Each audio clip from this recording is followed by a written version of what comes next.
So it's in a trash bag and there's a hand hanging out of it. So I'm pretty sure it's a body. Hey! Stop! Stop! Stop! It looked like a routine call at first, but once officers stepped inside, the situation took a disturbing turn. Every new discovery revealed something more serious than the last. What they found became a scene no one on that body cam would ever forget. She kept thinking I was going to hurt her for something. I was like, I'm not. Do you think the last time you were there then? You're watching SafeLine, featuring real body cam footage of intense police responses, unexpected confrontations, and the moments where every decision matters. Before we get started, we'd like to give a special thanks to Unpopular VCams and Karen Cams for their outstanding raw footage and for inspiring this video. First incident is that man laughs after killing a man. You lied to my face! Yes, he was here! You lied to my face! Police officers arrived at the scene of a shooting near a church where 2 people had been wounded. They administered first aid, cordoned off the area, took initial statements from witnesses, and identified the victims as Gavin, 16, and Daniel, 18. Yeah, we can do that. Okay. My mom's at work. Is she? Here, hang on. Let's pull this up. Where's the VIN? Oh man, I don't even fucking know, fool. I just feel shit, man. Is that I took shit, man? Did you blow my balls or something? I can't find it, man. There's an entry wound right there. Do we have any suspect vehicles? Really bad? Oh no, it's right here in the penis. Negative, I don't believe anybody saw anything. Please don't fucking make me Hold on, lose my balls, man. So you guys were just driving by? We lived on the block. We were leaving our home and we were about to get in the truck to go to work early, and we heard like 6 or 7 shots. And then we came this way, and if the kid, if he didn't stick his hand out, I wouldn't have seen him. So what do you mean stick his hand out? He stuck his hand out like this. Like, okay, waving you down? Yeah, and then we stopped right there and we backed up, and then he started calling. All right, man. I'm sorry, but we're gonna have to pull your shorts down to help. Alright, go ahead, man. Okay, you ready? Yeah, go ahead. When you ready? Do it, Yeah. just do it. Okay. One's right there. Code 116. Do you see an exit? Is that hella bad, homie? You gotta fucking tell me, man. Negative. Let's roll them on the side. See if there's a exit wound. There is right here. Okay. On this left, right. Okay, and then you guys called? Yeah. Okay. There's a cigarette, there's this bag. Hey, we have a shooting. We have one down, possibly DOA right now, working on him. And one shot in the groin. It sounded like the echoing, it could have been coming from back that way. Okay. So it looks like, yeah, the footprints come this way through the stuff, at least my impression of where we're at. Yeah, I think he's done. Yeah. Do you have a pulse? Okay, let's try at least compressions. 1, 2, 3. 121 City had a weapons offense, South Gibby Road, West Lee Street. They're requesting extra. It sounds like 2 pickups pulled up, a white one and a blue one. Okay. They were right in here, so he says there's no one else inside, but they got good cameras. Can you start working on getting the video footage from him? They're not involved? No, well, we don't know. Did you see what happened? I don't know. I was taking a shower because, I just got a haircut. Okay. Yeah, and I just heard that shit. I was like, what the fuck? I seen these 2 little guys running that way. Okay. What'd you hear or see? Or... Oh, I just heard the gunshots. How many? I don't know, man. You're not sure how many? No. Okay. Did you see anyone over here in your yard or anything like that? No. As far as your cameras, do they work? No, they don't. We just set them up. The wires got messed up from the wind and shit. My brother moved out, so he took the system with him. I don't know. So there's no system in there? No, it's just wire ran to his room. Yeah. Do you mind if we just check to verify that? Officer Welsh. Hold on. Officers learned that Gavin died before their arrival, while Daniel was transported to a hospital. Investigators begin checking nearby homes and seeking surveillance footage that may show what happened. We'll go in there, okay? Because we don't know. We just had big old. So what's your first name? Luis. Luis. Okay, that's right. So why don't you wait right over here?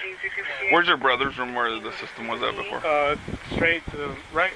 Okay. Moses Lake Police Department, if you're in the home, get out now. My, Who else is in the house? Why don't you guys come on? Come on. Who else is in there? Who else? Me dijiste que nadie más andaba adentro. Y nomás me dijiste a mí que nomás era tu hijo. No, pero esto no. Police, come out now. It's okay. All right. I'll go back there with you because, We probably won't open that door till a little bit. one of them told me, like, apologize. What was your name, sir? Luis? Luis? I'm Adam. Nice to meet you. I'm a detective with the police department. You said that nobody else is in here with you? No. No? Okay. Just us. Okay, did you hear anything out here? No, I was in the shower, man. You were in the shower? Yeah, Okay. Shower, just got back from my haircut. Okay. Where's the camera system you said? It was in the room. Which room? No, right. To the right. This one right here? No, behind me. Left. Yeah. Okay. All right. And is it easy to find? No. Well, it's gone. So there's no system left here? It's just wires. Just wires? From what I know, yeah. Okay. I don't know if they've been bringing shit back, so. Okay. You know. How's it going, man? Good. I'm Detective Monroe of the Mosaic Police Department.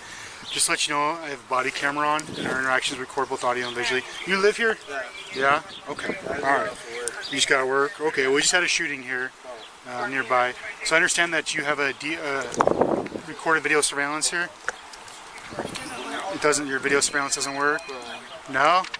Why not, man? We need to know. Okay. Did you see a DVR in there? Yeah. There is one? Yeah. Supposedly brother moved out and took it with him. The cameras don't work. Okay. Dad was saying they do work earlier. Okay. Officers interview people at a nearby residence after noticing inconsistencies in their accounts about the shooting and the home's surveillance system. They separately question residents to compare their statements. Do you want to take him to the station and you and Adam start interviewing him? Yeah. I think that's going to be critical. I'll start processing the scene. We got at least 8 cases here. Okay. And that's what witnesses heard, 7 to 8. Okay, that's his girlfriend, not Luis's. No. Okay. So she was also here. Okay. So he says that apparently his son Luis said that he was in the shower when this happened. So the female should be able to verify whether probably he was showering or not. You want to go talk to her? Before the shooting, you heard the gunshots.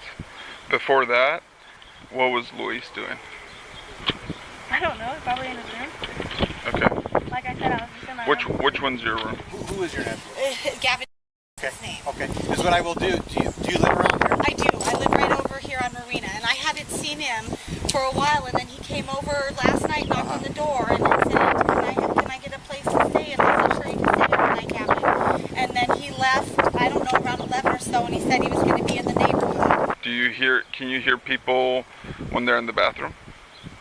Like if they're showering? Yeah. And you're in your room, can you hear them? Yeah, the TV is off. Okay. So is it safe to say that Luis wasn't showering? Yeah. Okay. Where's the DVR normally in your room? Little table? Okay. Did you see Luis go in there? Because it's in the corner now, like on the ground. Is there a reason why it would be down there? Once we find out more information, and you need to be notified or anything. Yeah, because he hasn't been answering any of my calls, and usually he does. He's pretty good about it. Yeah, he's pretty. Yeah, his phone's not even ringing, so that's why we're concerned. So. Okay. So did they come to your house looking for a confrontation? They were just walking by, man. Okay. Literally, I had nothing to do with it. Came out, boom. That's all I see. What was with the red bag? I seen the red bag on the floor on the ground. That's all I seen. Okay. When we review the recorded video surveillance, it's not going to show you out here whatsoever engaging with these people. It'll show whatever. Okay. That's it. Your shower and that was it. Yeah, that's my statement, man. I don't want to say anything else. You're just trying to finesse me.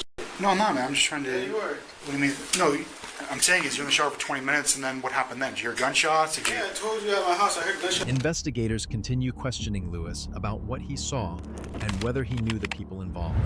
Officers eventually obtain surveillance footage that captures the shooting, although the recording has no audio. I look at the window, red bag right there. Okay. All right. You guys pull up to my house, question me like, what the f***, you know? Or just engage a general conversation with you. That's all. Now you guys, every single one of you ask me the same question, like, damn, you know? I feel weird like that. Okay. You know, I'm not used to being around you motherfuckers. Okay. You know? My nephew. We don't have any names. I don't know. I didn't see. I gotta see. It's my nephew right now. Ambulance already take him to the hospital, or? I can't give you any information. That's my cousin. Come on, please. I'm not going to give you somebody else's information, okay? I got to understand that. Do we need to identify him? There's nothing to identify right now. We just got to wait, okay? Right now, the scene is being processed. We can't let anybody in, okay? Crystal, huh? Yeah. I couldn't recognize you in the mask. It's my nephew. I know Hey, it is. we'll I've already been told. Who told you? It's all over Facebook. Okay. Who can we contact then to talk to them? I've been trying to call my brother. Okay. And here's the deal. I haven't reviewed video surveillance. The guys are doing that right now. Don't think that I'm pressuring you or I'm putting words in your mouth, because if you weren't there, dude, you weren't there. But if you were there and these guys came to target you, super important that I know that now versus just seeing this video, and that's what I'm getting at. I do know that these youngsters have been doing drive-bys on just random homes of Southside guys, affiliates, anything like that. I do know that, and that's what I'm telling you is if you're outside your house and they came to your house and targeted you, super important that I know that versus just seeing this video that shows just the shooting. That's what I would. My nephew doesn't have no ID or nothing on him. That's what I have your information. Okay. If the detective needs to call you, he'll give you a call. Okay. All right. Thank you. Okay. Investigators confront Lewis about his earlier statements and his actions involving the surveillance system.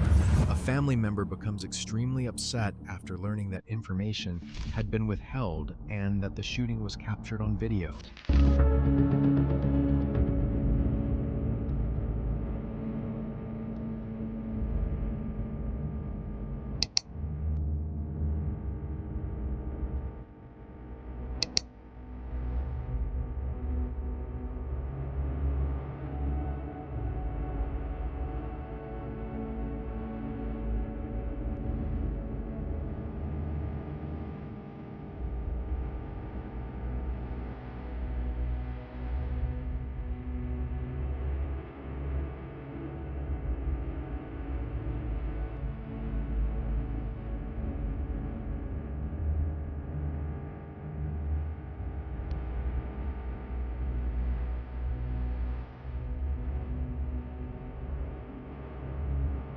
Your dad told me the house has been shot up before.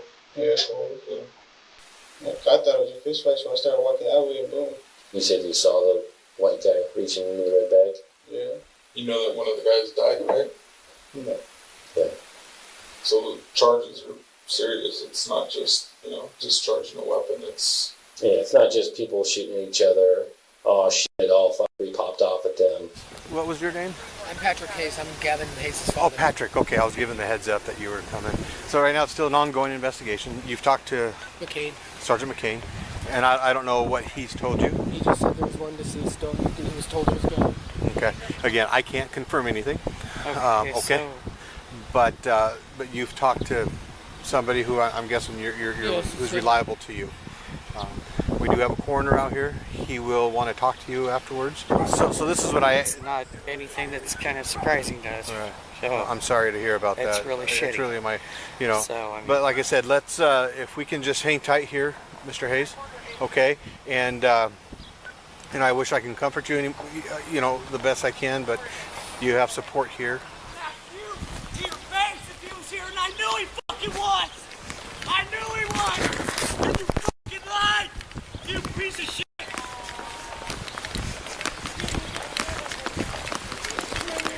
Look at all fucking of you. All of you. Not looking for shit. Just standing there like a bunch of fucking retards. And you fucking lied to my face. Go. You lied to my face. Yes, he was here. You lied to my face.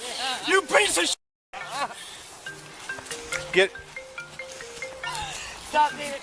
Not enough, David. Stop. Nothing we can do. I just want to see him. I know you do, but I know you do, but this isn't how you want to see him, okay? Okay. I'm not telling you that to be mean, okay? I'm telling you that because it's true, okay? He told me part of it. Yeah, part of it. You guys got a video which shows every little thing. So why'd you fuck with the video system? So what happened, man? I was there. Same shit. I'm here for no reason. There's only one truth. Yeah, I told you what happened. One truth, right? That includes everything. What you want is full fucking details, names, yes, cars, and this and that. Yes. I'm not gonna give that for you. You can see it in the video. Who did that truck belong to? That was that. Told your buddy. So you're scared of retaliation if you give names? Both, bro. Why do you think I just stay neutral? You don't know a single thing that's going on. Yeah, I do. You don't. I know more than you. You okay. fucking piece of shit. Stop. Stop. Don't get. Officers identify the suspected shooter as 26-year-old Daniel Serrano and locate him at a residence. Police surround the property and order him outside before taking him into custody. Angry. You didn't do it. Yeah, well, you didn't tell me the truth. I was right there in front of your face, and you lied to me about my own blood. My own blood! That's how it goes sometimes. No! You can't. You don't know You don't know it all. So you know her. I know you know too. I know my you too. family. You piece of shit. Okay. Or his rapper name. That's what he posted. That's my cousin right there. He posted that today. Before the cops and anything ever knew anything about it. Okay? And then look at what he posted right there. He's talking about my cousin. And that's people told me Jonathan? That's the peso guy? Okay. Yeah. And some other people told me that he posted some other things too. I know you're upset and I know you're going at everyone here, but a lot of these guys are serving one role and one role only, okay? While the investigators do their job. Yeah, but you don't need 16 of you here to do one thing. Come on now. That's common sense. Well, here's the thing, man. If you're upset and we have 5 people coming that are upset, then we do need 16 people. I got 40. Daniel Serrano Sosa, you're under arrest. Come outside. Hey, if he comes out, you're lethal, less lethal. Serrano, come to us. Come to us. There's no escape out here. Yep. Daniel Serrano Sosa, you're under arrest. This is the police department. One window, one to the room. Receive. Come out.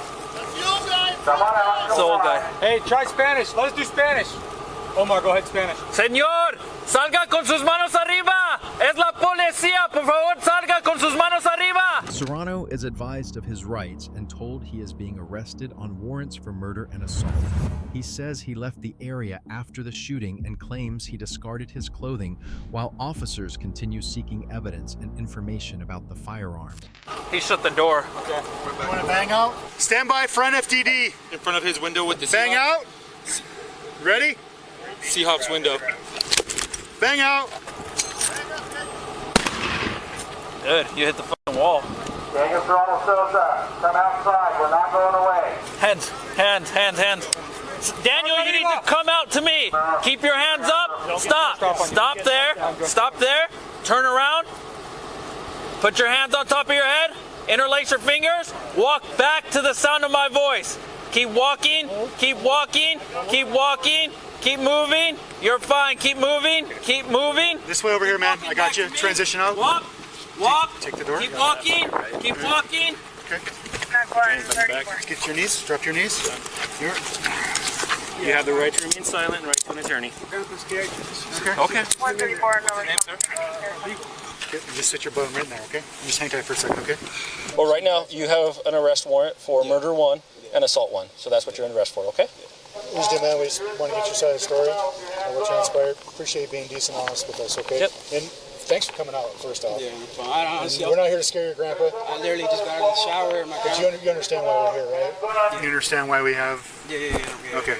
You get that? Yeah. Okay. And we'd like to transition your family back into the house as quick as possible. But we have some investigatory stuff we got to do, right? So some things we're looking for, right, is your jersey, right? Obviously your gun. That's all gone. What'd you do with it? The gun is stashed somewhere. Okay. It's in my name. Okay. So what I'd like to do is get your side of what happened. Okay. I know there's 2 sides to every story. Yeah.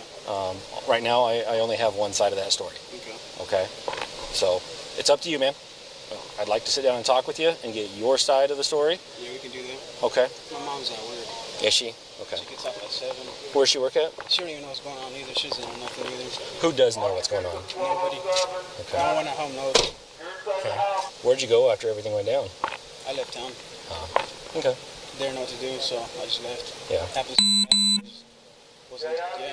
didn't know what to do, so I just left. Right. What'd you do with the jersey? I threw that out the window. Oh. I just want to say right now, I didn't mean to shoot that kid. That just happened. He did his hide his face from her when she went by. What do you mean? Yeah, possibly white male. Yeah. Reaching in for his backpack and that was it. I wasn't gonna let him shoot me. Just like you guys, if you see me reaching into my waistband, you guys would have shot at me right away. Hey, would you be willing to take us where you dumped your shit? If you're being honest, I mean, if you really dumped it, would you be willing to take us in an unmarked car? No. Okay. I'm just asking, man. That's all. So we're just gonna get a warrant for the residents. Yeah, it's easier and clearer that way. We'll take it down to the PD and get you out of here. and go with Detective Leaderboard. Just give me 1 second. 6 months later, surviving victim Daniel contacts investigators and provides a detailed account of the encounter. He says Serrano approached the two boys, asked about their affiliation, and then fired at them before leaving. I'm just wondering why today did you decide to talk to us today? I think this guy just needs to go away. And honestly, I'm just tired of just hearing shit, and I just don't know. This nigga, at least, I just want this guy gone. Gavin will like come and visit a couple of times. Oh, when I was in Moses Lake? No, I heard that he was in juvenile.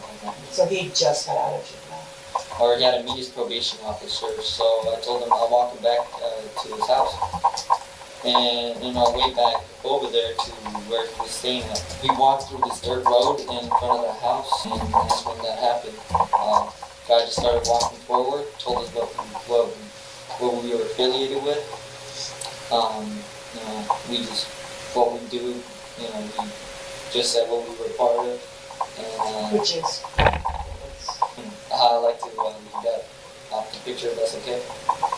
And and that's when he just shot right away. He shot me in the penis. And I don't know how many times he got my friend. I just heard, "What do you bang, fool?" We just said what we said, and then he just shot at us. When he said, "What do you bang?" did you answer, or did Gavin answer, or did both of you answer? We both. But were you still in the road when you realized that you were? Yeah, we were on the road, and then when I finally realized that I got shot, that's when I started screaming, and I started telling him, that word saying he shot me, and that's when I seen him pull out the driver, and that's when I thought he was gonna shoot again. So I went and grabbed my friend, and I tried to shield him, and he just left, I guess. And I walked him all the way to the corner where he collapsed. The corner of the church? Yeah, but that's when I guess something was really wrong at that point, and he just pushed me, and I just got him and just started calling out everybody once again. Daniel describes helping Gavin move toward the church after the shooting and explains that Gavin eventually collapsed. Investigators also question him about prior encounters, the circumstances leading up to the shooting, and whether anyone influenced his statement. You've never been by this house, never walked by this house before? No. Never drove by the house, never been there for any other reason? No. Is that correct? Yeah. What about previous run-ins with these folks that were involved in this? Look, bro, I'm gonna tell you right now, there isn't a single person in those videos. I don't know. I've never been around them. They're like the opposite people. It's gonna be obvious that I don't know these people. Impression that was with someone from an opposite gang. Yeah. So did he say something that made you think that it was with the other gang? Nah, just common knowledge. I know he didn't fight anybody else, but except for someone from another gang. Okay, and so would that other gang be the same gang that's associated with the people in this house? Yeah. I stood there, waited, seen the guy get into the truck and started pulling out. Okay. And that's when I just started saying, man, I'm dead anyway, so I just ran to my friend. Okay, and how many steps away do you think he was? It was probably from here to right there. So 3-4 steps? And not far. Okay, and so what'd you do then? I tried to hug him so that I can try to hug him or kick every single guy, I guess, but okay. I guess he just ended up leaving, and I just said, come on, Gavin, let's go. And I took him to the corner. So you guys walked to the corner of the church. Mm-hmm. Okay. So walked fastly, ran? Oh, walked fastly. Okay. Yeah, not just walk, but... And are you having trouble walking? Yeah. For sure, Are you dragging him, or was he able to walk under his own power? He was limping a lot, Okay. And so, from the time those shots rang out and you started walking, from that time until you got to the corner of the church, does either one of you say anything? The last thing he told me was that just to keep it up, G. And that's about it. Keep it up, G? Yeah. What is G, a nickname for you? It's just a way to comment. Okay, sorry, I don't know the lingo. So he just pushed me away, and I just fell. And I just started I just said, "Fuck," and I was like, "You okay, bro?" And I'm like, and he was yelling out for help. So you fell. Is he still standing? No, he fell too. So he falls too. That's the reason why he ended up pushing me. He didn't purposely push me, he accidentally pushed me. He pushes you as he goes down. Yeah. So you have a little problem with urinating, and then what on the erection? Are you able to get an erection? Yeah. And how about ejaculation? Yeah. Okay. So sexually, you're working. Yeah. Okay. Has anyone told you what to say to us, to the police, to the investigators, anyone? No. Has anyone made you any threats or promises? No, this is my own free voice. Just speaking on it. Serrano pleaded guilty to all charges and was sentenced to 15 years in prison for second-degree murder and 10 years for first-degree assault with a firearm. Remember, investigators may need to compare witness statements, interviews, and digital evidence before determining how an incident unfolded. Statements given during an investigation can be examined alongside physical and electronic evidence to establish a clearer timeline. This is the reaction of netizens to this situation. The part that got me was seeing the family member realize the truth. You could feel how much anger and grief were coming out at the same time.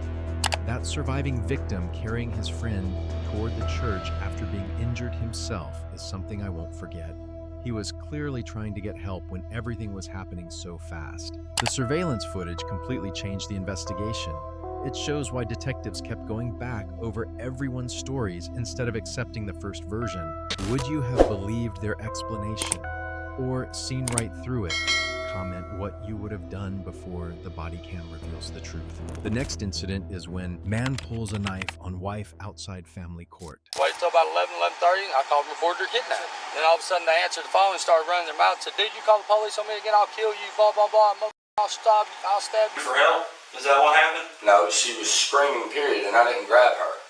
Okay. I reached in trying to She hug was her. screaming. She was screaming at me, yeah. On September 17th, 2019, police were on the scene when a man pulled a knife and abducted his wife right outside the Lumpkin County Justice Center. She kept thinking I was going to hurt her for some reason. I was like, I'm not. Start from the beginning, back at the courthouse. Tell me what happened. We were at the courthouse. I met his mom and them because we signed papers where his mom and them could get custody of the kids while we figure out what we're doing, right?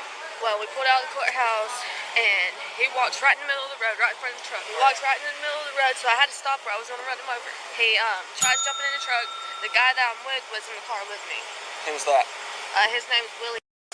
Willie is your first name? So just fill me in one more time. Run me back by. So you guys were here at court, right? Yes. Right over there. Okay. She backs up. We go right down this way to wherever you go out at, I guess right here. And when we turn out, he's in the road, jumping, and them just wouldn't let it go by. Just like this right here, every which way. And I told her, I was like, go, go, go. And then he lays She was down. driving, I guess? Yeah, she was driving. It was me and her in the truck. Okay. And then she stops. He comes around there with the knife, opens the door, and says, "Get out of the truck, get out of the truck." To you? Yes, to me. Okay. And then.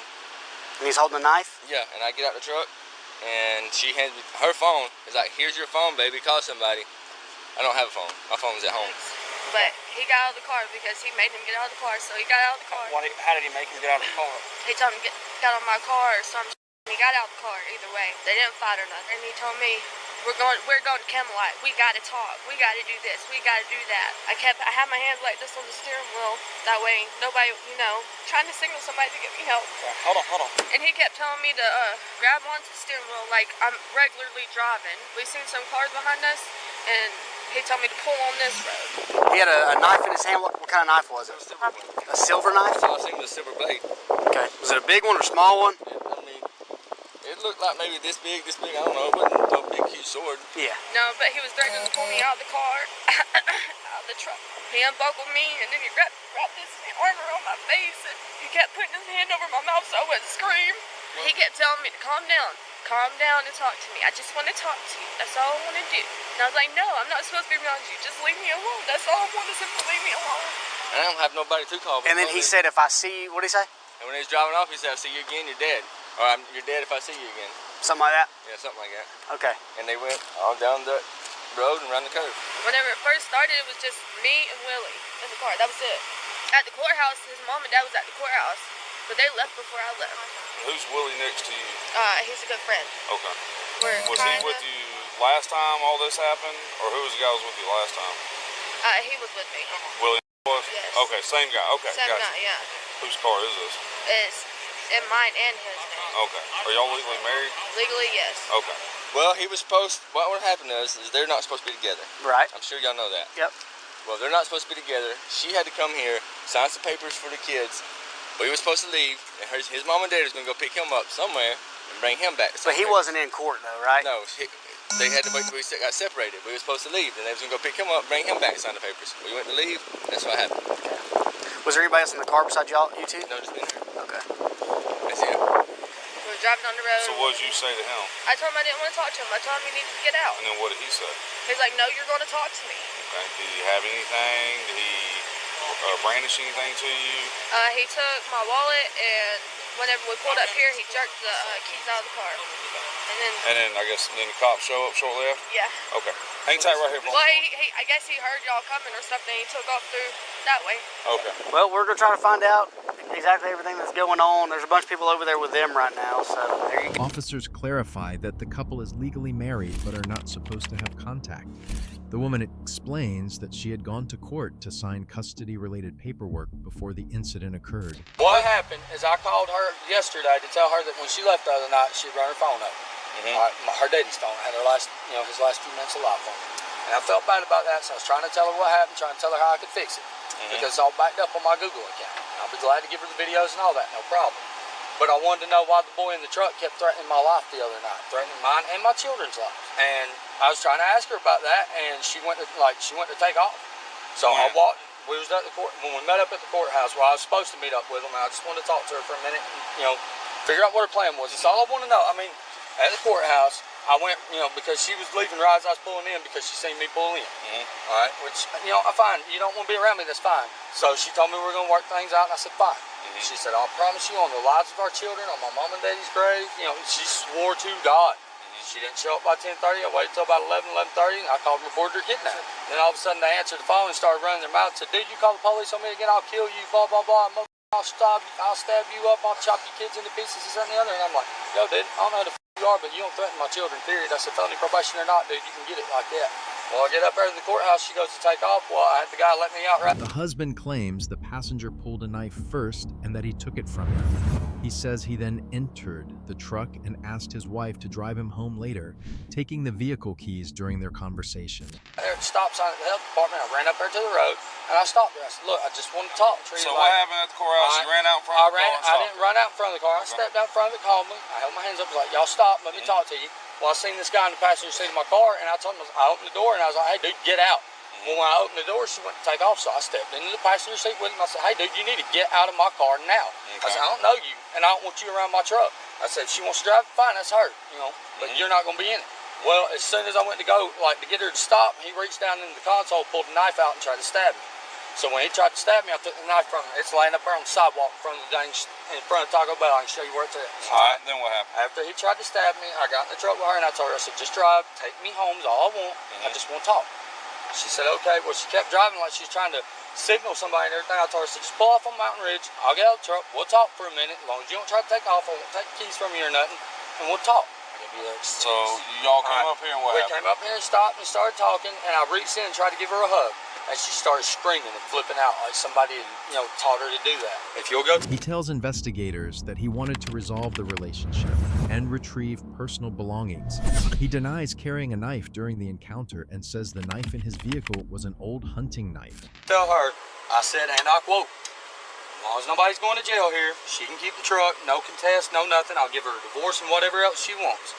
She can have it all. All I ask is I want my quilt out of the back of it and my pillow. That she run off, and my hunting knife would be very nice. Where's the hunting knife at? It's in the very back, somewhere in the back half of that cab. It's been there for about 6 months now. What does it look like? Camo or? No, it's a damn black sheath with a dang. It looks like a K-bar, honestly. Like I said, did you have some kind of? You had some kind of sheath on you or something? Yes, or no? I do. It's on my right hip. What was in that thing? Was that the? That's for my dang multi-tool, but my multi-tool, like the sheath's been cut for an old knife that I used to have. Right. But I don't carry my knife with me, especially when I'm around her, because she kept thinking I was going to hurt her for something. I was like, I'm not. Investigators inform the husband that he is being charged with aggravated assault, kidnapping, and simple battery. He denies forcing his wife anywhere and insists that he never hurt or intentionally threatened her. Charged with? That's the first question I have. Okay. You're going to be charged with aggravated assault, kidnapping, and simple battery. Aggravated assault and kidnapping. For what? I didn't force her to go nowhere. That was my vehicle. Okay. I asked her to take me to the dang house because. Do you want to tell me your side of the story? God damn it! I never touched her. I never hurt her. I tried to talk to her. I did raise my voice once or twice, trying to get her to calm down and listen. What did y'all talk about?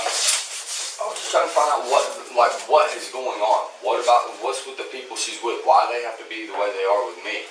When I call her to talk to her the past 2 weeks, when we've been trying to work on it, I'd call her to talk to her, they'd get on the phone and have some smart ass comment to say. And at the time, I thought we were working things out, and those weren't the right things to say to a husband of 6 years. Okay. Like, she left with it 3 What about days the ago. sheet that you had on your side? The sheet that I had on my side is for my multi-tool. Where's that? My Gerber multi-tool. It is at my friend's shop somewhere. I'm not sure where. We were building deer stands yesterday. Okay. I'm getting ready to go hunt. I mean, I'm not trying to hurt nobody. I'm not trying to fucking assault nobody. I'm kidnap nobody. He's gonna go in my vehicle. Investigators challenge inconsistencies in his account, including how the knife was allegedly taken and physical marks found on the truck. He continues to deny grabbing or assaulting his wife. She is technically still my wife. If she wants to leave, it's fine. I want her divorced as it stands right now anyways. No, he needs to get out of the truck. No, stop. I'm talking. Dave, don't disrespect me like that. I'll show you respect. You show me respect. Don't be cutting me off. Let me finish my sentences. You said that you stopped the truck, he got out, and you got in. No, Okay. I never said that. Yeah, that's what you said to me to start Well, off with. you have to show me the video on that one, buddy. It's right there. I remember clear as day. Because that's what you said to start off with, and then you recanted it, and you said that... I told Norell, I didn't even speak to you just now. I told Norell. You want me to believe that you disarmed this dude with a knife and you don't have a single cut on you? A single cut on me, dude? I mean, come on now. You're saying that those cuts come from that? No, those cuts didn't come from that. That one might have, because that's new. But when he went to swing at me, I sidestepped, grabbed it, and pulled it. Okay. But that's on my kids' lives, bro. He pulled the knife, I threw the damn thing. That's on everything. I'll swear that in court, bro. I'll give her this. So what happened when y'all got to Mountain Ridge? We got to Mountain Ridge. We were trying to talk. I was trying to talk to her, and she kept on like just shaking like she's having a panic attack. So I got out the truck. I took the key out of the truck. And originally I was going to unhook the cold packs and leave her the key and, make the truck stay there where I could come get it and at least fix what she's done to it because she's wrecked it. I thought you said you was just going to cut her loose and let her go in the truck. Originally, my thought process. Because that's what you just told me then. I know. And that was my plan. And that was what I was trying to do. Why'd you walk off with the key? I walked off with the key because y'all freaked me out. I seen a car coming. I was about to hand her the key back and leave. I was like, look, I'm not trying to leave. No, I wanted her to leave. I wanted her to go home. But I had the key for a second because I was just trying to get my stuff out of the car and talk to her. I stood about 3 foot back. I was like, baby, what the hell is going on? I mean, just tell me. Just look at me and tell me what the f is going on. So you stayed about 3 foot back from the truck? I tried to stay back from her as far as I could because I know how she is. Okay. And you might think I'm... So why was there dirt on the truck that was pretty much consistent the whole length of the truck, and then where somebody would be standing at the driver's door with their knee marks in the truck? There's no knee marks. So I got pictures of them. I'll tell you what they are, Host Claw. Before you daggum start asking questions, listen and think. The window motors are in that truck. They're not knee marks. They're kick marks. Okay. Where you got to hit the bottom of the door to get the window to go up. Okay. The husband says his wife was yelling, but maintains that he was attempting to talk to her and reconcile.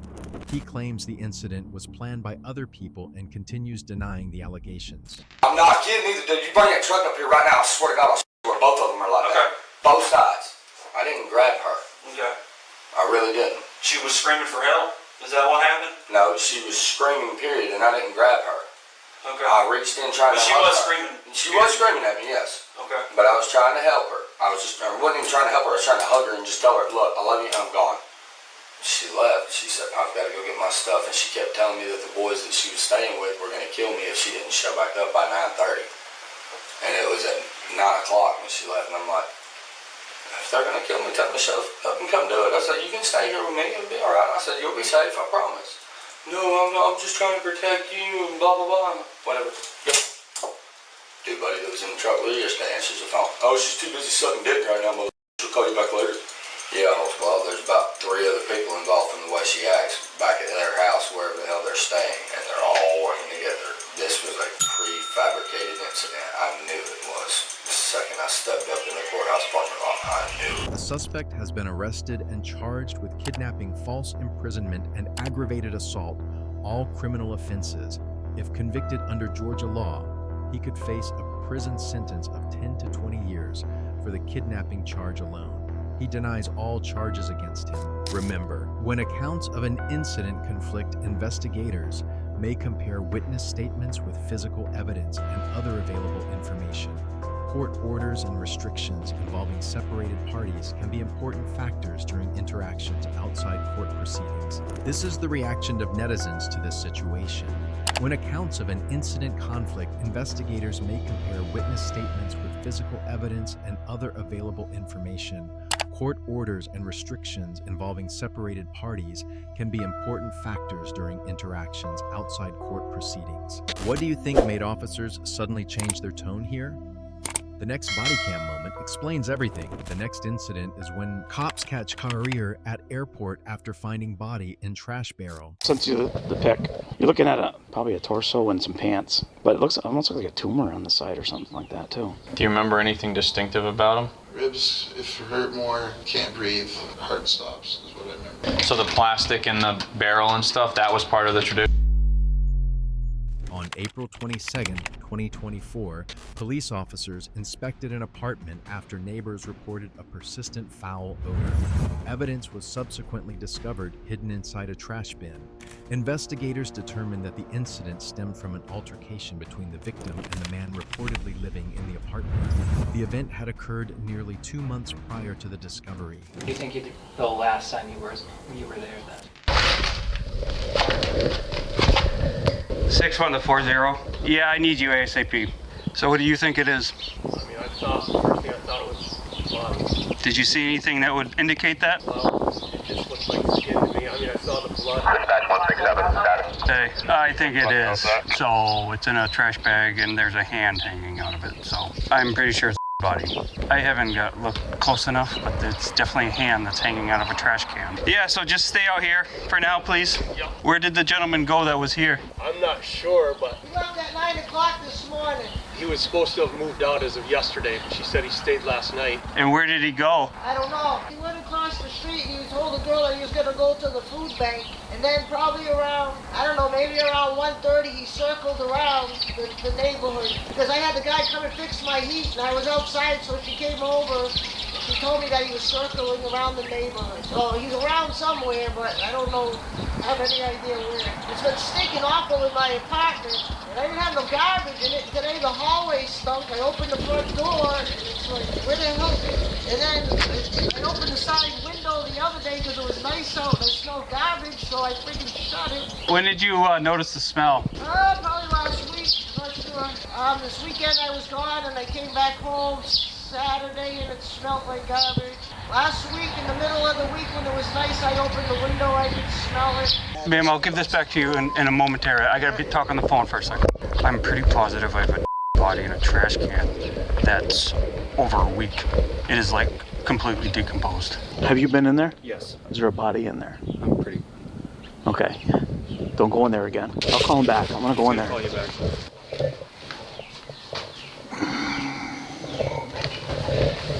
Yeah, it looks like a body to me. No one comes in here, get his information, wrote this off. Do you have the victim's information? Or who do you think it is? I have no idea who that is. The guy, he's still out on the street out and about. Who resides here? He was here today, right? The guy? He left at 9 o'clock. Yeah, who's the gentleman? Who is it? What's his name? His name is Daniel. Who, does he stay with somebody or? No, it's just his apartment. What race is he? Black. He's black. He's like 6'4", like 350. He's a big guy. Hey, I got all his information coming my way. Yeah, they've been here because about a month ago he destroyed the whole laundry room. I had to... Investigators interview a worker who entered the apartment and noticed the strong odor. He explains when he discovered the barrel and describes seeing what appeared to be blood and human remains. Who's they though? Him. Him. Okay. I'm not sure. It's not him. It's not him? No, it's somebody else. Get their story, Brent. One step at a time. So I'm gonna have to gather all the information I can from you. Okay, what time did you come here? Today I've been on site. No, I mean into this room. Right after, when I called you guys, it was like 5 minutes before that. I called 911 at 3:47, so it's probably like 3:40. He was taken out of here like 2 weeks ago by ambulance, I think. So he was taken by ambulance? And he was gone 2 weeks, and he came back this. So is he in ambulance right now? No, this was 2 weeks ago. He's got his own vehicle.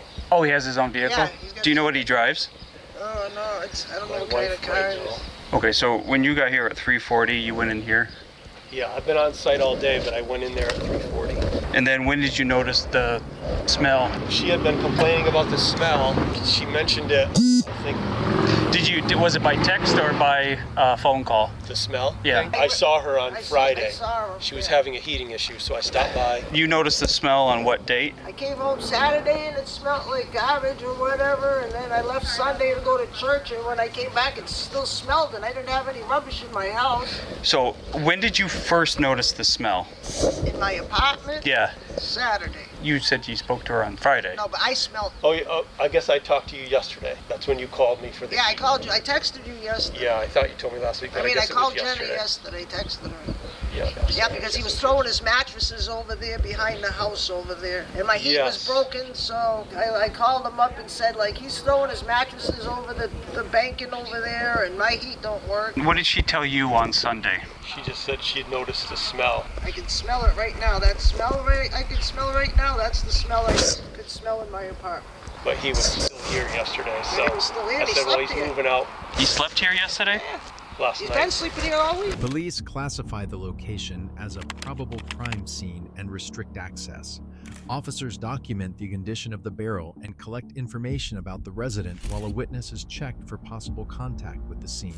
How you doing? This is Lieutenant Greenfield Police. How are you? We have a possible, it could be a homicide scene in Greenfield. I need the on-call SPDU guy to give me a call, or her, whoever it may be. It was a welfare check. It looks like to be a guy in a trash barrel stuffed inside. That's all I have so far. Could be a scene. Okay. All right. So I already called state police. They're gonna call me back. No one goes inside that place at all. Do we know who it is? I don't know yet. I don't want to touch it because they're stuffed into a trash bag. So. Oh, that's Daniel. Yeah, but it's not him though, I guess. Oh boy. You went in today? Yeah. Okay. I found that and called it in. Yep. And you're the only person who's been in there? As far as I know. Where did you go inside? I walked past into the bathroom, and I was going to start taking pictures of the damage. Yeah. Then I did notice the smell was strong. She had mentioned that. There was like a mop thing on the side, because I noticed the bag and the trash can. I grabbed the mop thing and just pushed the plastic aside and saw the blood and the yellow stuff. Can you show me the bottom of your feet? Okay, show me the other one. Okay. Neighbors describe another man who had been staying intermittently with the resident. Investigators learned that the man known as Mark had been seen around the property previously, but apparently was not there that day. Your neighbor, do you live here actually? Yeah. Do you know your neighbor at all? Do you know who he stays with or who stays with him? A tall guy who rides a bike. I don't know exactly his name. Is his bike here? No, it's usually parked right up against Who rides the bike? The guy that owns or rents the place, or the guy who hung out with the guy who rents the place? He has a car. Oh, he has a car? Yeah. Yeah. He was actually uptown a little while ago. First name for that guy that he stays with on the bike? I don't. He's one homeless guy and all that. Homeless guy? Yeah, okay. I do know that. He always had taller, probably a little taller than my landlord. Backpack, like a winter hat, and rides a bike. Is he white or? Yeah, white. Have you seen the guy on the bike at all? Who's the guy that lives there in the apartment? The guy who lives there, he was at the Salvation Army at 11 o'clock. Okay. And then the guy on the bike, he was uptown around probably, I don't know, I came back down. Uptown today? Yeah, today. Probably like 12:31 when I came back down. He was uptown by the bleachers. You're positive you saw him today? Yes. Okay. Yes. When I seen the person living there, he was in his car. He no shirt on, no shoes on, just a pair of pants, and he was like sweating. How long's the guy on the bike been staying there? Off and on, probably. With the guy who owns, what's the first name of the guy that owns it? Daniel. Some guy on a bike was helping you pick up the yard or something like that at some point? He was not helping me do anything, but he and Daniel maybe were the ones cleaning that stuff up. Yeah. Do you know what his name was? Oh, the guy with him? Yeah. I just know his name is Mark. Did you guys see Mark coming out of here today? No, he hasn't been hanging around here. Investigators review photos photographs and messages connected to the resident. They determine that he may have been moving belongings from the apartment and instruct officers to use caution if he returns. No, just Daniel. I don't think it's the homeless guy that's in the barrel, but it's hard to tell because it looks like a pretty good decomp on it. And that guy who's been seen today downtown, so highly unlikely. Hey, I just sent you the pic. You're looking at probably a torso and some pants, but it almost looks like a tumor on the side or something like that too. I don't want to disturb it, so. I just want to make sure you get everything out you want before I go in there and clean it up. So do you need any help? I just want to make sure that you get everything you want out before I clean. When will you come here and get the rest of your stuff? And then he sent some audio thing. Can you just send that? Send this first? Yeah, and then listen to that. Contact GPD, but this is not a single officer. Approach with extreme caution. Yeah, he texted back. What did he say? That other thing he sent was just him showing me the checks that he had. Okay. Can you handle been slugging away with best? Can you take screenshots? Can you just email me those screenshots? And every new one that comes in, can you check in-house for the recent calls that were here? And then he had somebody that was here with him. It's a male fellow. We dealt with him before. Limoges and Granger have been on calls with him on Chapman Street when he was wrestling outside of Smitty's. Any call involved him, disturbance, fight, or something like that, where there's a second male. No stress. Just take your time. Look with the pants and all that stuff, it looks like it to me. Oh, I mean the hand and yeah, the smell. Yeah. But I want other officers here. What do you mean? No, meaning if he shows up, you can kind of disappear as long as we can get a hold of you. Oh, You okay. hear what I'm saying? Yep. Okay, thank you. If any pertinent information comes, call Greenfield Dispatch so they can relate. Like if he's on his way or something like that. Tim? How's it going? Good, how are you? Remember me? No. I'm a police officer from Greenfield PD. Okay, yeah. We're a little ways from home. Yeah, a little bit. What are you doing out here? Oh, I thought I'd go home, thought I'd visit my mom, and been a while, so I figured. Where's mom? Oh, Vancouver Island. I flew out there in September. Did you already grab a ticket? Yeah, it's already booked. Oh, nice. When did you get to the airport today? I mean, I spent a lot of my time mostly just driving around. Yeah. Since I got a car, that's what you do most of the time, Isaiah. Is just drive. I drive for no reason. I get lost. I got lost in all the surrounding towns: Heathrow, Coleraine, Conway. Oh yeah, we're familiar with those towns. Did you have a residence in Greenfield? Temporarily, the VA put me there, but I hated it. Hit my head on the ceiling all the time, so I pretty much was never there. It had been broken into a lot too. Last time I was there, sometime in I don't know, January or something. So what address were you living at in Greenfield? Hard for me to remember. I really don't go there. I haven't been there in a long time, like months. No. I've been mostly at the other locations. When's the last time you can remember actually being at your old place? If I ever even came by, it'd be just throw something in there because I thought, oh, this is cool, and I'd close the door. Have you talked to the building owners at all recently? No. Whereabouts were you at today? What were you up to? I was at my cabin. I kind of putter around. I don't really do much. I like to wheel. Mm-hmm. So I was kind of up there seeing what the car could do. Did you come to Greenfield at all? No. Dan, do you know if anyone's been at your house in Greenfield for anything? I don't think so. I mean, anybody could have broken in there. There's a lot of people that have. The stuff you were just talking about, Tan, the mattress and the box spring and stuff, where was that from? A lot of stuff was just found. You found it? Most things, there wasn't anything in there that I purchased. I just would walk around the city overnight, and if I found a cool bike or something, then I would just kind of... Right, but you were saying that you needed to move some stuff out of somewhere and move it into your storage unit, and you needed some more time to get your stuff out. Whereabouts are we talking about? Oh, I don't know. I mean, usually at my dad's, there's a couch or something. There's that 10 High Street in Turner's Falls. Gotta get a bunch of stuff and bring it to my storage unit. It's my grandma's couch from, 2015 or something. Do you have any thoughts on why we came all the way to Albany to talk to you? No. Nothing at all? No. Well, I mean, obviously you know that we're from Greenfield, and you know where you are now, right? The vet center. You're saying you're at the vet center right now? Yeah. Do you know what building this is? Yeah. What is it? I was gonna go visit my mom. Before we talked about, you were saying you were gonna take a flight, so you know this is an airport? Yeah. Okay. Is there a reason why you wouldn't be telling us the entirety of the truth? So Tan, every time that we got onto one of those subjects, like when I started talking to you about like you were moving stuff out, we know you were moving stuff out of the apartment. We saw the Investigators confront him with information from neighbors indicating that he had recently been at the apartment and had been moving belongings. He continues denying recent activity there before officers begin discussing the reported incident.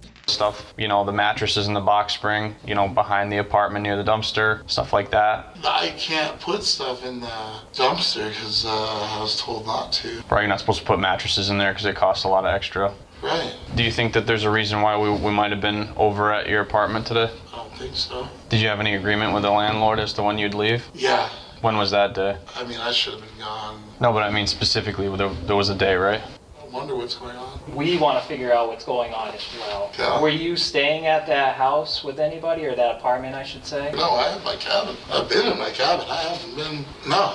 Do you know of anyone that may have been staying at the apartment? Sir, no, sir, I do not. Who have you been in contact with in the last week or so? Any friends? No, just my mom and dad.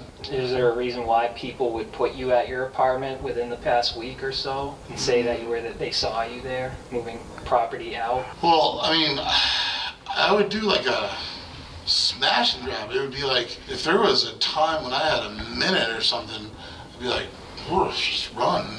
Yeah. So really, when do you think the last time you were there then?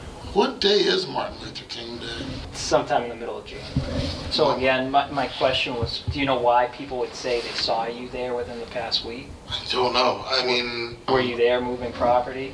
No, throwing things away and things like that? Or? No, you're taking me to the place where I live, which is Clark Mountain Road, because I used to live in apartment 309 there. So basically, when the year came up, that's where I've been. Yeah. That's where I've been living. Except for the lease that we just talked about with Joshua. Well, that ended in like November. Do you remember staying in Greenfield last night at all? No. So you didn't sleep in your car in Greenfield last night? No. Had you been in a relationship recently with anyone? Sir, no, sir. Do you spend time with someone on a regular basis? Do you have any friends that are close to you that you spend time with? Sir, no, sir. I mean, I read books. I go to meetings. So you said that you do hang out with some homeless people sometimes, though? I've gone to a couple job sites. What's the person's street name that you met there? I don't know their actual names, and I don't know their last names. Then there's Mark, who's like 48 from like Leiden, and his mom kicked him out, just like I've been kicked out. Another thing I want to ask is obviously, I'm just, as we're sitting here talking to you, I just make observations. I'm a very observant person, as you can tell. I noticed that your clothes are ripped. Is there a reason for that? You hike in the woods a lot. Do you feel comfortable talking with us? Like, do you feel like you could be honest with us? Yeah. Like the detective here said, like, we kind of feel like we're hinting around it, and it seems like every time you go to acknowledge it, you change the subject. And that when you divert from a subject like that, it's kind of like one of those things that, like, we kind of have some information, and we would really, really like to figure out what's going on, and I would really appreciate if you could be more honest with us. We know investigators tell him someone was found injured inside the apartment and ask about a possible confrontation.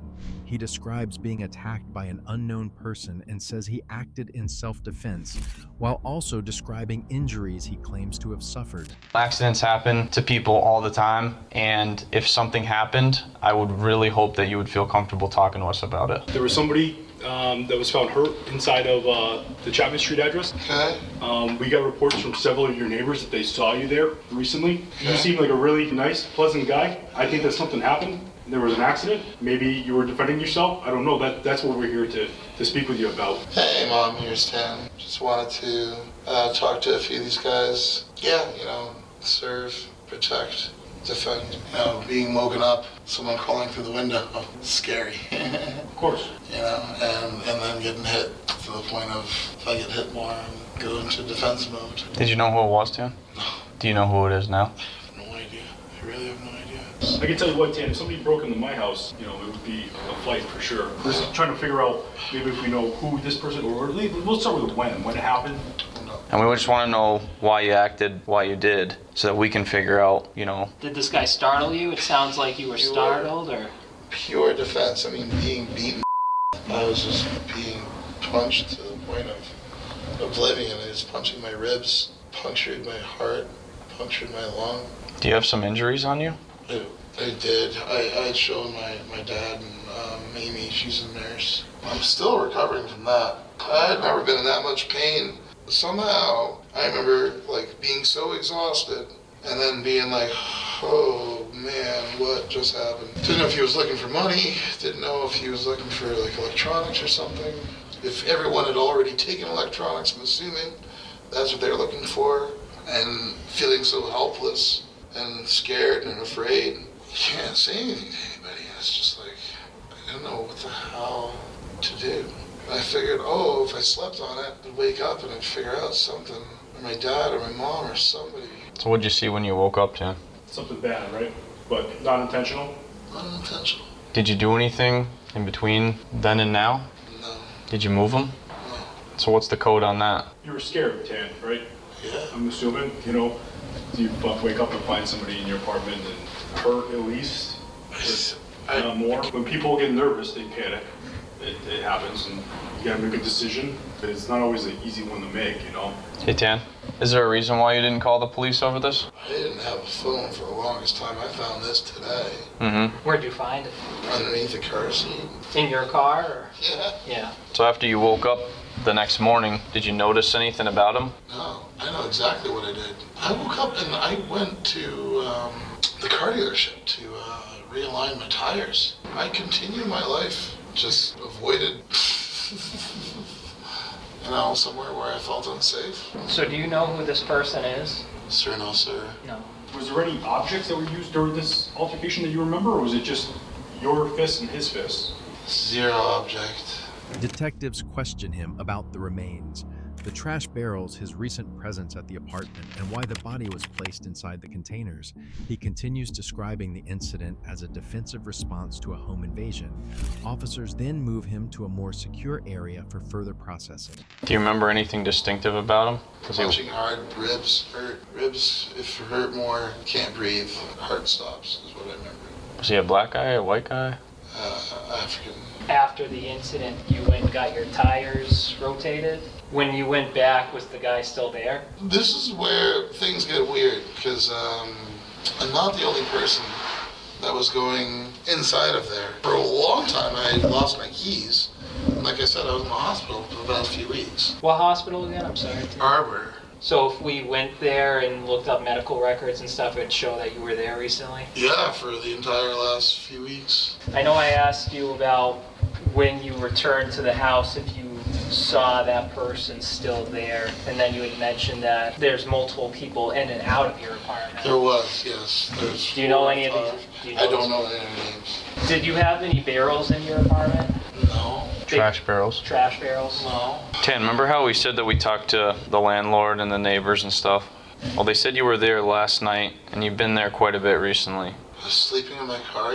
Yep, sleeping in your car, moving stuff out of the apartment. Kind of like you indicated before when we were trying to figure out what the address was, right? I'm trying to stuff out. So Josh could have the apartment back and you were going to move out and stuff? That was what we agreed to do. Right. So in the process of moving all that stuff out, did you have a plan to clean the apartment out completely? I don't know. If I had an answer, I'd say something.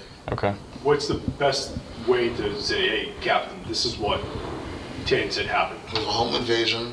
Yep. I was attacked. Used a butter knife to get in through the air conditioner. I defended myself. That's the best I could do. But my captain's next question is going to be, why was he found the way he was, in the manner in which he was? Is there a reason why he was placed into those bins? Sure. Is it fair to say that maybe you didn't know who it was when they broke into your apartment, but after you realized what had happened, you recognized them? Sir. So why would you want to honor their body then?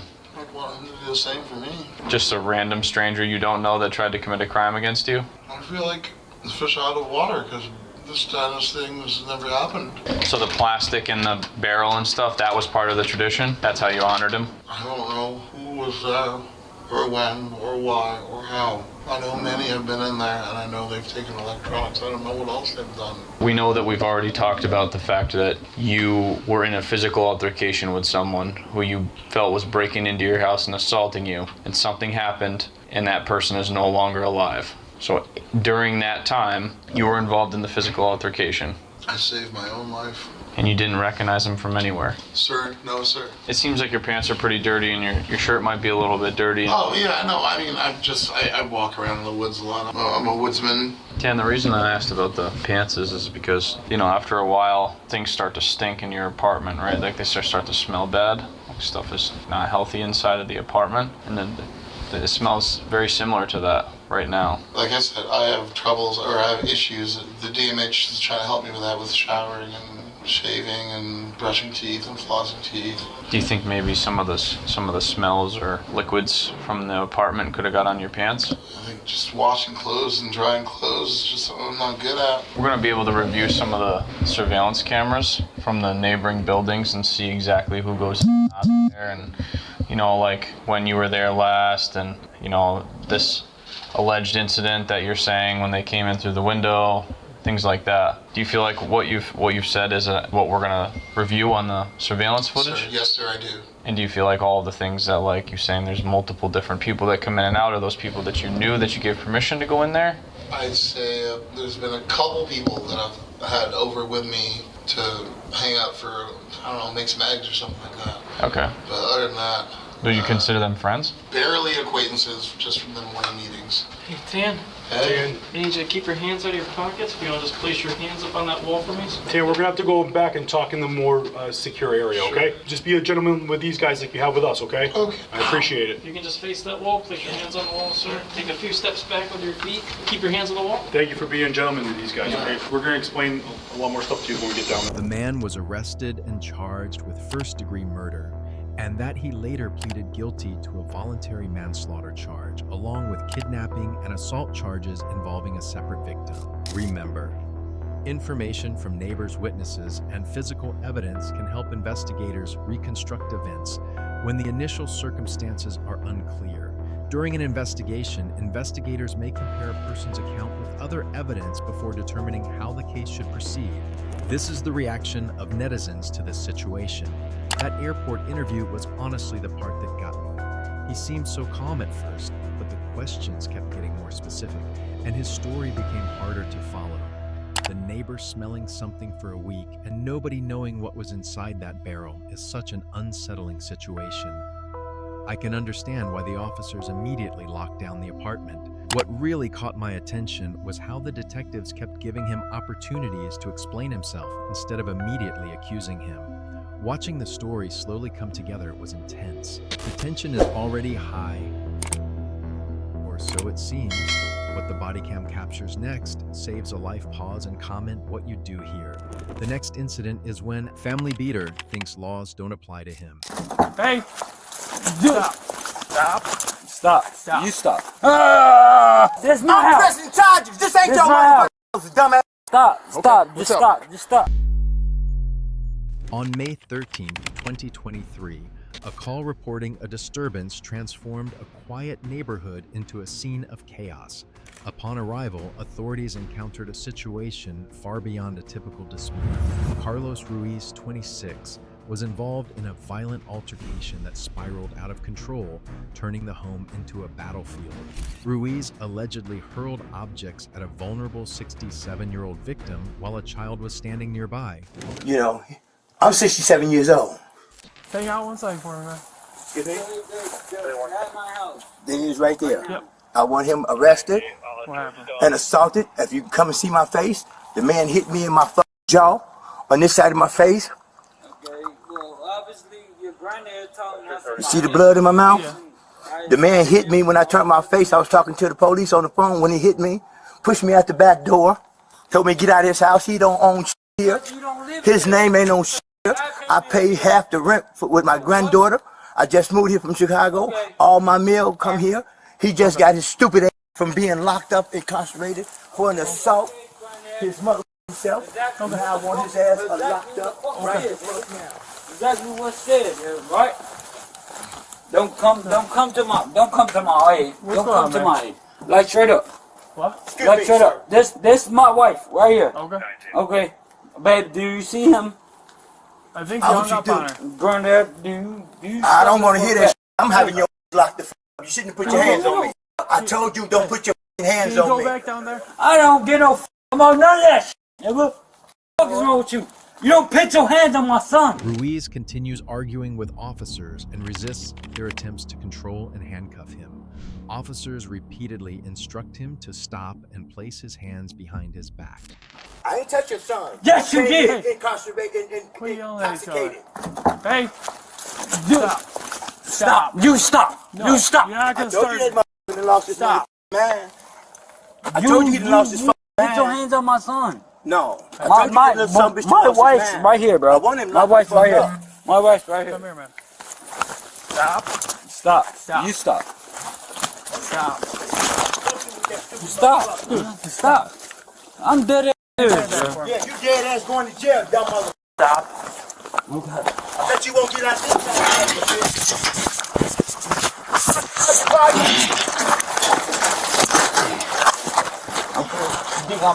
You think I'm playing? Because I'm not.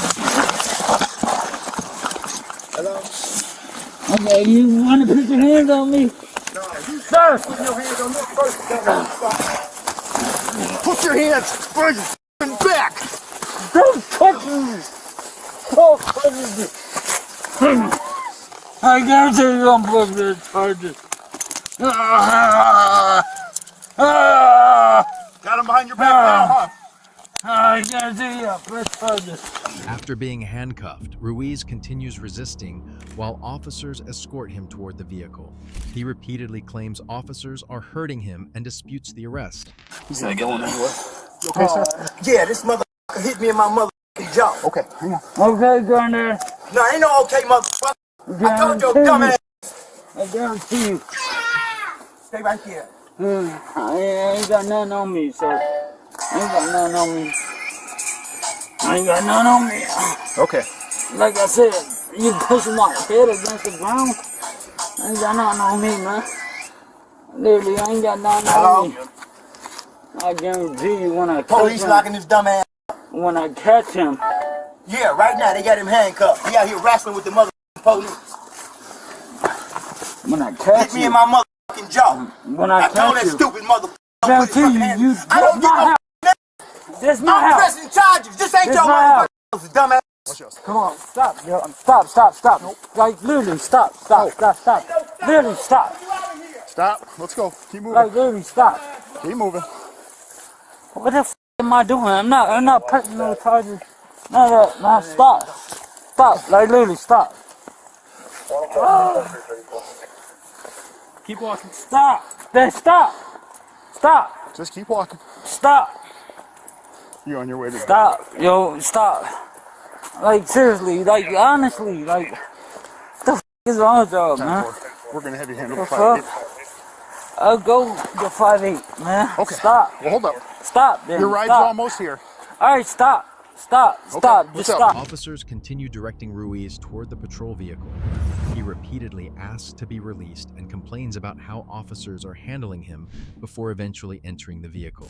Just stop. What's up? My arms is hurting. Okay. Stop. We're stopping. Stop. Like, literally, stop. We stopped. All right, stop. Let me go. No. All right, let me in the car then. Well, your ride's coming, okay? No. We got a separate car coming No, for you. you guys scrape me against the car like that's bogus as bro. What the f, bro? That shit bogus as bro. Okay, well, here's your bro. ride, man. Stop, bro. We're just gonna walk over here, okay? All right. Well, let me go in here. Let me go in his car. You are. Let me go in his car. You are. Stop. Let me go. Let me go. Sir, can I please step in? Yep. Stop pushing me. Please. Hop in. You want to go in this car? Hop in. Please stop pushing me. Then. I'm not pushing you. I'm hanging on to you so you don't fall backwards. Oh my God. Okay. You guys push like literally. Okay, hop in. All right. Stop. Let's Please, go. Look, you're under arrest, okay? You gotta get in the car. Okay. Please, I will go in. The older man explains that Ruiz had recently returned from incarceration and a treatment center. He says Ruiz had been drinking, became aggressive, pushed him outside, and struck him as he was leaving. I will go in front of you. I promise. Okay. Please. Slide in. Please. There you go, man. Him and my granddaughter, this is their child. Okay, we just moved here, trying to make a better life. He was just incarcerated. Trying to find a place for him to come where he can settle down with my granddaughter and her child. There's a problem. He's not supposed to be around this child without my presence. Okay? Okay, well that's over with. Anyway, he ain't supposed to be drinking. He just got out of the treatment center. He went out and started drinking. Came home intoxicated. I said, go lay down. Okay, granddad. He shake my hand, then he pushed me out the door and shut the door. I went in my room, listening to my music. I babysit my great-grandson while my granddaughter at work. So like I said, you know, I didn't want to hurt the man because he's intoxicated. When he's sober, he's not like that. You know what I'm saying? He's a whole different individual. You know, and I tell him all the time. Dude. The older man describes objects being thrown inside the residence while a young family member was nearby. He says he moved the young family member away before Ruiz threw a chair and then struck him while he was leaving. And the only reason he hit me is because I had turned my head and was walking out the door. And when I turned back, he hit me. And he kind of dazed. I said, ain't this a bitch? This motherfucker didn't hit me. If you can, I don't know if you can see it or not, but. Where were the kids at? You showed me inside your mouth where you're playing. So, anyway, the baby was in the house. But like, what part of the house was she? Was the baby, or I'm sorry, was your grandson anywhere like part where the fight was going on, or was he in his room? Let me show you something. Come here. Well, I didn't know if he was in his room or something. No, this young man going through the house, please. No, it's fine. He had a dartboard sitting here on the chair and stuff. He started here, hold that. He started this way, please. He started slinging it this way.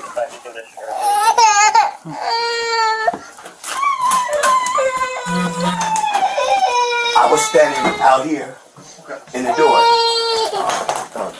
He started slinging it. There's the dartboard. There's the chair it was sitting on. And that's the box it was on. He started throwing this way.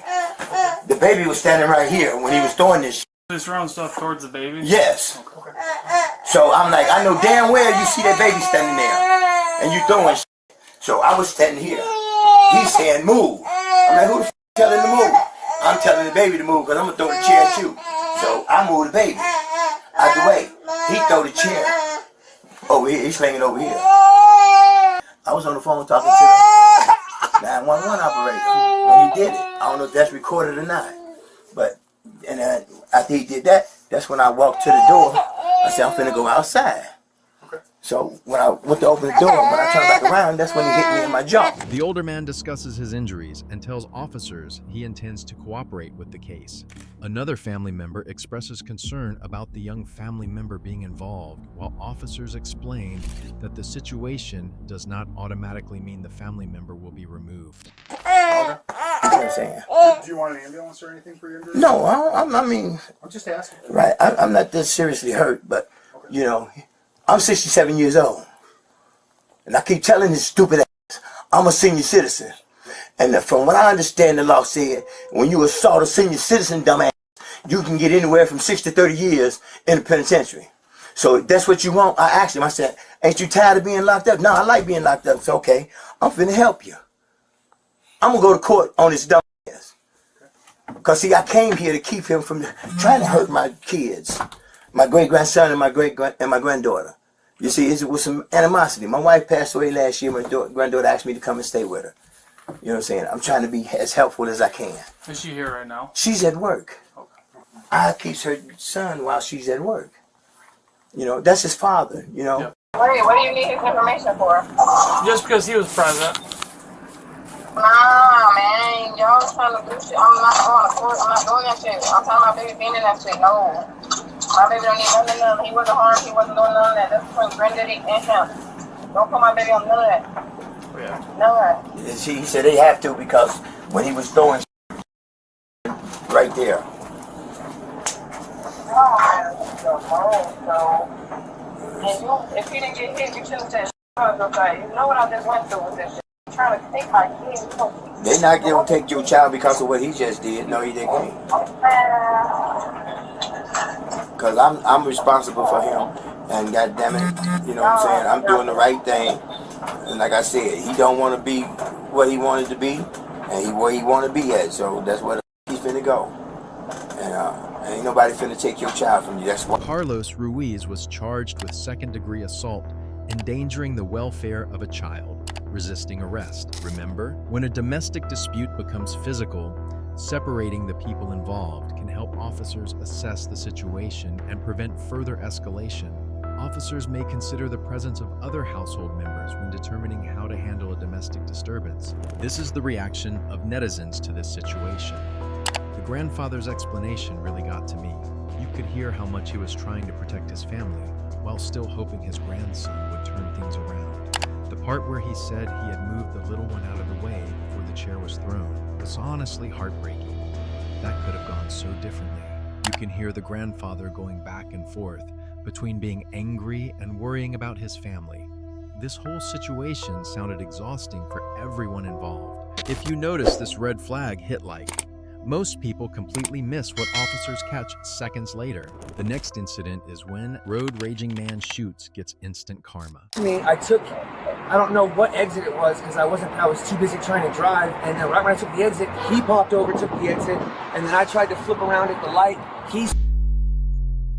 On October 16, 2024, police intervened after a man took it upon himself to act like a law enforcement officer and fired at a random motorist following a high-speed chase at 95 mph prompted by a suspicion of drunk driving. Bro, no, I'm terrified. I've never had a gun pulled on me before. That was the scariest moment of my life. So we were merging over, I just got off work over at Silver Eagle Refinery, and I had bought my one, I have a Hurricane unopened in there, and he saw me putting it in my cup holder, assumed I was drunk or something, and then was merging like a kid, and then he was like, yeah, I'm gonna follow you, and he followed me. Oh, I bombed down the highway. I was bombing like 85, 90, going in and out, and then he caught back up to me. I don't know what exit it was because I was too busy trying to drive, and then right when I took the exit, he popped over, took the exit, and then I tried to flip around at the light. He skirted his tires, flipped around at the light, and that's when I first saw his gun, and then he hit me at the stop sign just before then. We made it to the, whatever that airplane place was, and then that's when I got trapped in a cul-de-sac roundabout, and then he pulled it on me again, and I was dead stopped here, and he was facing at me here. I was stuck, and he was like, can you get away? I was like, I don't think so, I don't want to get shot, and then I just tore off, and I haven't seen him since, but I hope you guys got his license plate number. Were you involved in an incident a minute ago? Yes, sir. Okay. That's affirmative, right in front of the parking spot. Okay, so what's going on? We were going across the railroad tracks, and there was a guy that was like right beside me.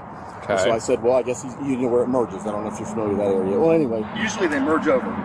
He went merging, so I went up this way to him, and he just started yelling. He had a beer in his hand. He rolled his window down and whatever. So he cut me there, and I said, this guy's drinking. So I started following him to see if they would go into Bountiful or whatever. When we got to the interstate, he started going on the interstate, and that's when I called the police at that time. He smashed into my, he smashed into your car? Okay. Brand new car too. I just relocated down here. What kind of car is he driving? It looks like a Nissan Versa, if you know what those look like. He came out of his car with a bat or whatever, something on there. Yeah, he had Her window was down at the time, and I yelled to him and put it on that, and he stepped on me, so when I shot, that's when I got back in his car. He ran me in the side right there. I didn't want any, so I came up this way, and she asked me if I was still following him, and I said yes, and she just said, just leave it alone and back off. He had no tag on there, he had nothing on there. So where did the shots fire to? Atlantic or something, Atlanta, I don't know what it is. I can show you where it's at. So Atlantic Air over there, right inside there. Okay. We came down through, turned that way. He was turning up into there, and I came up in behind him like this. He reversed into me. Peter describes the shooting as a warning shot and says Brian backed into his vehicle. Officers document the conflicting accounts and begin checking the location and available surveillance footage. He got out of his vehicle and started coming towards that side of the vehicle, and it was a warning shot. Basically, I could have shot him, and that's when I just shot it, and he ran and jumped back in his car and did what it was supposed to do. The gun's on the dash. I really think it's in my pocket. So that's I've never had that before. That scares the shit out of me.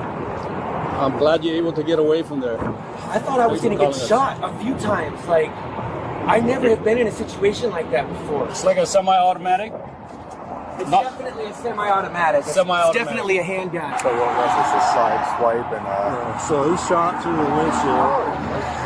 The other guy hit him and came out with a bat, so that's why he shot. They said it happened over by Atlantic, so let's get on and see if we can have our dispatch cameras find out what's going on over there. he's claiming that the other guy's car, he backed into him and was being aggressive, got out. Officers search Brian's vehicle for the alleged bat, but do not find one. They find an unopened alcoholic drink instead. Brian again explains that he was trying to get away because he believed Peter was pursuing him. Purchased my Hurricane beer that I was putting in my back seat after the stop sign, and then there's a merge after that. Well, he was trying to squeeze me out of this merge, and I didn't notice until we were side by side. And then he saw me reaching and putting my beer in the back seat, which is still in my back seat, and he assumed I was drinking and driving or something. He said, "Oh, I'm gonna follow you," and then he started following me. And then I hopped on the highway, so I tried to zoom in, because now I'm assuming, okay, road rage this guy's gonna have, so I'm trying to lose him.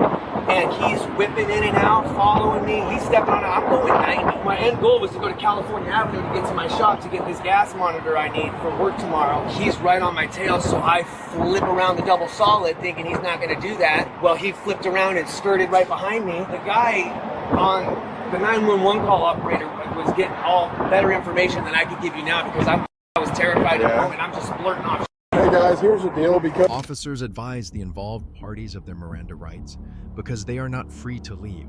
Brian describes being followed at speeds around 19 and says Peter continued pursuing him after he attempted to change direction. clearly there's a bunch of cop cars and you're not free to just get up and walk away. Okay.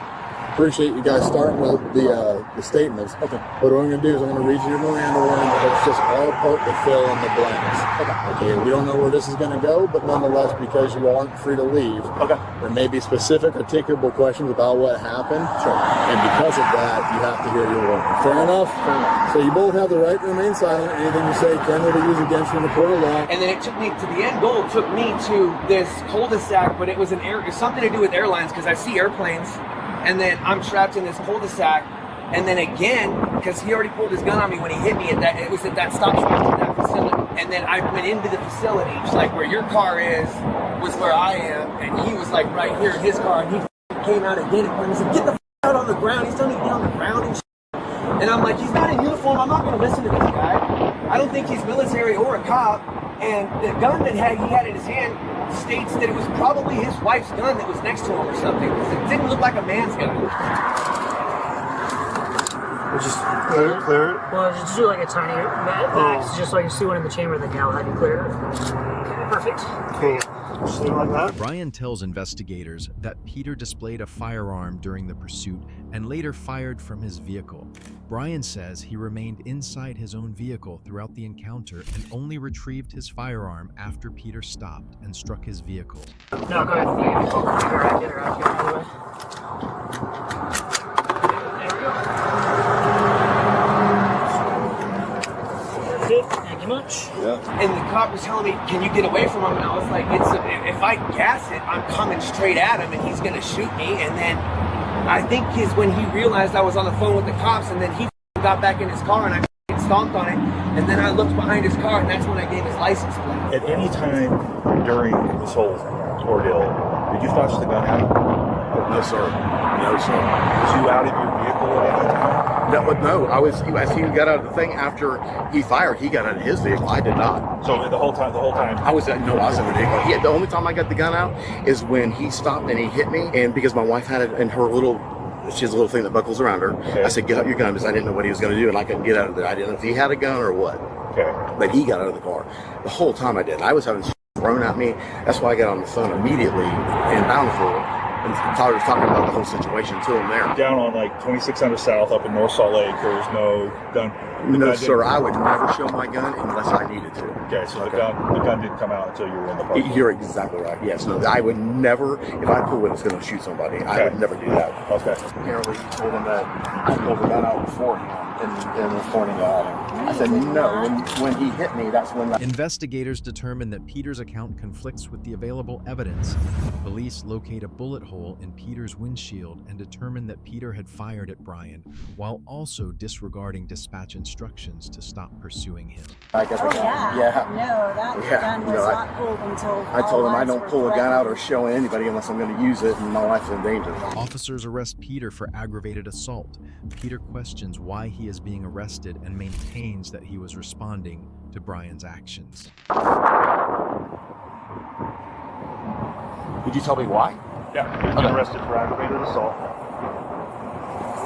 Aggravated assault. Okay, that's fine. The whole issue, the whole majority of the entire incident is on him. The entire incident? Well, what's on it at Atlanta? The parking. Where he was parked in the cul-de-sac? Yeah, well, you got out. Did I shoot it? I don't know. No, I was trying to hold it. Okay, I guess this is what court's for. Yeah, okay. All right. Don't get upset. Just call Chad. Hey, why would I be on the phone with Bonneville from the very beginning? We were on the phone with them the entire time. It's fine. It's fine. Just leave it alone. Just leave it. Because the way he was driving, and they're charging me. So it's okay for him to get out and threaten us with our lives. Do you want your phone, or do you want your wife to take your phone? If I can take it, that'd be great. Just put it in here. I mean, it's all good. It's just, there's nothing that you can do. You just need to call Chad. what do I need to do I'll give you a call. Like I said, do not get upset. You're not going to drive. Okay, just leave it.